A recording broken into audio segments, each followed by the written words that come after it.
This first video is going to be on validation. So I'm going to do a little bit of an overview on what validation is, and then we're going to go over the steps on how to validate someone. And then after that, we're going to go over some examples. So validation, it's finding the kernel of truth in what someone is saying, in their perspective, their actions, their situation.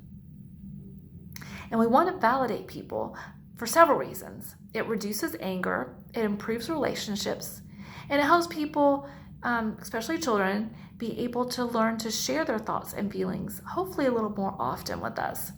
If our feelings aren't validated, sometimes we can just turn them off because it just feels like we can't share them because people don't want to listen to them. The steps in validation. So the first step is to take some deep breaths and make sure that you are able to be there with your kid and to be present. So take some deep breaths. Breathe all the way into your belly. And when you feel like you're in a calm place and you can respond in a good way, then you want to say some things like, it makes sense that you're feeling this way. I understand that you're feeling this way. I hear you that you're saying X. And in addition to saying these things, like reflecting back, we also need to pay attention to nonverbals. We need to be paying attention to our nonverbals, like our eyebrows pointing down. Just that shows that we're angry. And our children probably will be frightened. They won't listen if our eyebrows are pointing down, if our hands are on our hips, if we are just looking tense and uptight. That's going to have a very, very different impact on our words. We also need to pay attention to our children and what they're doing. We need to give our full attention. We need to make sure that everybody is communicating and listening and watching their nonverbals. If they are upset and angry, it might not be the best time to talk. So after you have the idea in your mind of what you're going to say, you're paying attention to your nonverbals, you're paying attention to your child's nonverbals.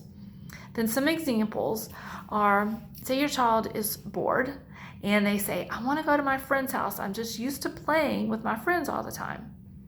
Then you can say, I understand that you're used to playing with your friends all the time. I understand. It makes sense. I know that you want to go out and play. But right now, we're going to have to find something else to do. Let me help you with that. So that would be a way to validate. Another idea or another example is if your child says, I'm not going to bed. I want to stay up late like my sister. A way to validate would be to say, yeah, I understand that you want to stay up late. It makes sense that you want to have the same privileges as your sister. So that's how we validate. We don't have to give in to every request, but it just means letting the other person feel heard. And yesterday, when I was working with an adoptive couple, I suggested that they also validate themselves because this whole COVID-19 thing is really hard. So validate yourself, parents, and say, yes, this is hard. Being around my child as often as we are. We're used to a routine and a schedule, and so this is hard. So I hope that this little skill of validation helps you and your family and improves relationships.